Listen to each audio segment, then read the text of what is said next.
ಸಂಜು ಗೀತೆ. ಈ ಸಿನಿಮಾ ಮತ್ತು ಈ ತಂಡ, ನಾನು ಅವಾಗಲೇ ಹೇಳ್ತಾ ಇದ್ದೆ, ಒಂದು ಥರದ ಪಾಸಿಟಿವ್ ವೈಬ್ ಈ ತಂಡ ಮತ್ತು ಈ ಸಿನಿಮಾ ಎರಡನ್ನೂ ಕೂಡ ನನಗೆ ಬಹಳಷ್ಟು ಹತ್ತಿರ ಆಗೋದೇನು ಅಂತಂತಂದರೆ, ನಿಮ್ಗೆ ಆ ವಾರ್ಮ್ನೆಸ್ ಇರುತ್ತೆ ಗೊತ್ತಾ, ವಾರ್ಮ್ತ್, ಅದು ಒಂದು ಆ ಕೆಲವು ಟೀಮ್ಗಳಲ್ಲಿ ಅದು ಸಿಗುತ್ತೆ. ಏನಕ್ಕೆ ಅಂತಂದರೆ ಅಷ್ಟು ಸುಂದರವಾದ ಮನಸ್ಸುಗಳು ಇವೆಲ್ಲ.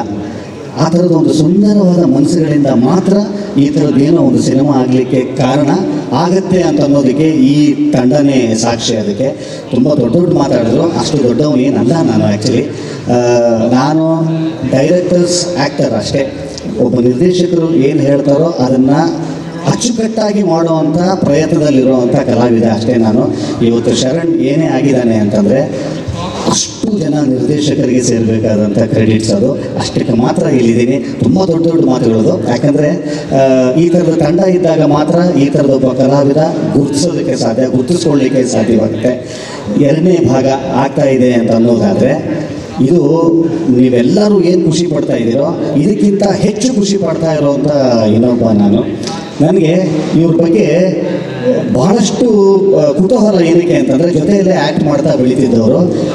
ಇವ್ರ ಒಳಗಡೆ ನಾಗಶೇಖರ್ ಒಳಗಡೆ ಈ ಥರದೊಂದು ಅದ್ಭುತ ನಿರ್ದೇಶಕ ಇದ್ದಾನೆ ಅಂತ ದೇವರನ್ನೇ ಗೊತ್ತಿರಲಿಲ್ಲ ರೀ ನಮಗೆ. ಅದನ್ನು ನಾವು ತೋರಿಸ್ಕೊಂಡೇ ಇರಲಿಲ್ಲ. ಅವರು ಒಂದು ಸಿನಿಮಾ ಕೊಡ್ತಾರೆ, ಅದು ಹೀಗಾಗತ್ತೆ. ಕನ್ನಡ ಚಿತ್ರರಂಗದಲ್ಲಿ ಮರಿಲಾರದಂಥ ಒಬ್ಬ ನಿರ್ದೇಶಕರಾಗ್ತಾರೆ ನಾಗಶೇಖರ್ ಅನ್ನೋದಾದರೆ, ಒಬ್ಬ ಸಹ ಕಲಾವಿದನಾಗಿ, ಅಂದರೆ ಅವ್ರ ಜೊತೆಯಲ್ಲಿ ಕೆಲಸ ಮಾಡುವಂಥ ಕಲಾವಿದನಾಗಿ, ಅವರ ಸ್ನೇಹಿತನಾಗಿ, ಅವ್ರ ಜೊತೆಯಲ್ಲಿ ಕೆಲಸ ಮಾಡಿದಂಥ ಒಬ್ಬ ನಟನಾಗಿ, ಇದಕ್ಕಿಂತ ಒಂದು ದೊಡ್ಡ ಸಂದರ್ಶ ನನಗೆ ಇನ್ನೆಂಥದ್ದು ಬೇಕು ನನಗೆ. ಸೊ ಇದೆಲ್ಲದರ ಕ್ರೆಡಿಟ್ಸ್ ಅವರಿಗೆ ಸೇರಬೇಕಾಗತ್ತೆ. ಇನ್ನು ಕಿಟಿ ಸರ್, ಅವ್ರ ಜೊತೆಲಿ ಹಲವಾರು ಸಿನಿಮಾಗಳು ನಾನು ಕ್ಯಾರೆಕ್ಟರ್ ಆಗಿ ಕೆಲಸ ಮಾಡಿದ್ದೀನಿ.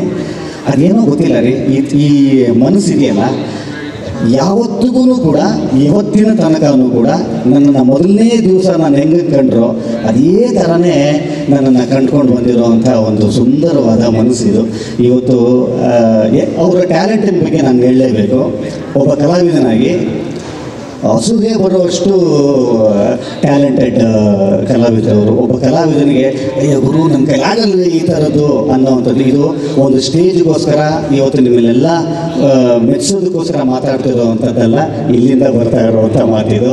ಯಾಕಂದರೆ ನನ್ನನ್ನು ಬಹಳಷ್ಟು ಚೆಂದ ನೋಡ್ಕೊಂಡಿರೋವಂಥದ್ದು. ಈ ಟೀಮ್ನಲ್ಲಿ ಎಲ್ಲರೂ ಕೂಡ ಪ್ರತಿಯೊಬ್ಬರೂ ನಾನು ಕಂಡು ಬಂದಿದ್ದು ಈ ಸಿನಿಮಾದ ಸಕ್ಸಸ್ ಇಲ್ಲ ಸರ್. ನನಗೂ ಗೊತ್ತಿರೋ ಹಾಗೆ ಇಲ್ಲಿ ಯಾರೊಬ್ಬರೂ ಕೂಡ ಪ್ರತ್ಯೇಕವಾಗಿ ಕೆಲಸ ಮಾಡಲ್ಲ ರೀ, ಒಂದು ಟೀಮಾಗಿ ಕೆಲಸ ಮಾಡ್ತಾರೆ. ಖಂಡಿತ ಯಾವಾಗ ಒಂದು ಟೀಮಾಗಿ ಕೆಲಸ ಮಾಡುವಂಥ ತಂಡ ಗೆಲ್ಲುತ್ತೆ ಅನ್ನೋದಕ್ಕೆ ಸಂಜು ವೆಟ್ಸ್ ಗೀತಾನೇ ಕಾರಣ. ಅದಕ್ಕೆ ನಾನು ಇವ್ರದ್ದು ಕತೆ ಹೇಳೋ ಶೈಲಿ ಒಂಚೂರು ಹೇಳ್ತೀನಿ ನಾನು. ಯಾರು ನಾಗಶೇಖರ್ ಅವರು ಒಂದು ಟ್ಯೂನ್ ಹಾಡ್ತಾರೆ. ಫಸ್ಟು ಒಂದು ಟ್ಯೂನ್ ಹಾಡ್ಬಿಟ್ಟು ಅಲ್ಲಿಂದ ಕತೆ ಹೇಳೋದಕ್ಕೆ ಶುರು ಮಾಡ್ತಾರೆ. ಏನಕ್ಕೆ ಅಂದರೆ ನಾಗಶೇಖರ್ ಮತ್ತು ಸಂಗೀತ ಇವೆರಡು ಬೇರೆ ಬೇರೆ ಅಲ್ಲ ಅಂತ ಅನ್ನೋವಂಥದ್ದು ನನಗೆ. ಈ ಸಲ ನಾಗಶೇಖರ್ ಅವರು ಮತ್ತು ಶ್ರೀಧರ್ ಸರ್ ಅವರು ಈ ಒಂದು ಹೊಸ ಕಾಂಬಿನೇಷನ್ ಸೇರಿದೆ. ಇನ್ನೂ ಒಂದು ದೊಡ್ಡ ಮ್ಯೂಸಿಕಲ್ ಫೀಸ್ಟ್ ಅಂತಂತಂದರೆ ತಪ್ಪಾಗಲ್ಲ. ನಾನು ಭಾಗ 1ರಲ್ಲಿ ಇವರ ಮಾವನಾಗಿದ್ದೆ ನಾನು, ಅಂದರೆ ತಾಯಿಯ ತಮ್ಮನಾಗಿ. ಕನ್ನಡದಲ್ಲಿ ಒಂದು ಗಾದೆ ಹೇಳ್ತಾರೆ, ತಾಯಿ ಸತ್ರು ಸೋದರ ಮಾವ ಇರಬೇಕು ಅಂತ. ಹಾಗಾಗಿ ಇವತ್ತು ನೋಡಿ, ಇವತ್ತು 2ನೇ ಭಾಗದಲ್ಲೂ ಕೂಡ ಅದರಲ್ಲಿ ಇಲ್ಲದೇ ಇರ್ಬೋದು, ಆದರೂ ಕೂಡ ನಾನು ಈ ಸಿನಿಮಾದ ಜೊತೆಯಲ್ಲೇ ಇದ್ದೀನಿ ಅಂತ ಅನ್ನೋದಕ್ಕೆ ಇದಕ್ಕಿಂತ ಒಂದು ದೊಡ್ಡ ಕಾಕತಾಳೀಯ ಏನೂ ಇಲ್ಲ. ಸಂಜು ವೆಟ್ಸ್ ಗೀತಾ ಭಾಗ 2 ಭಾಳಷ್ಟು ಚೆನ್ನಾಗಿ, ಭಾಳ ಒಂದೇ ಚಿಕ್ಕದಾಗಿ ಹೇಳಬೇಕು ಅಂದರೆ, ಇದು ನಾವು ನೀವು ಮಾಡ್ಕೊಂಡಿರೋವಂಥದ್ದಲ್ಲ, ಆಗುವಂಥದ್ದು ಅನ್ನೋದಕ್ಕೆ ಸಂಜು ಮತ್ತು ಗೀತಾ ಮತ್ತೆ ಸೇರಬೇಕು ಅಂತ ಬರೆದಾಗಿದೆ ಆ ಬ್ರಹ್ಮನು. Thank you so much. Super.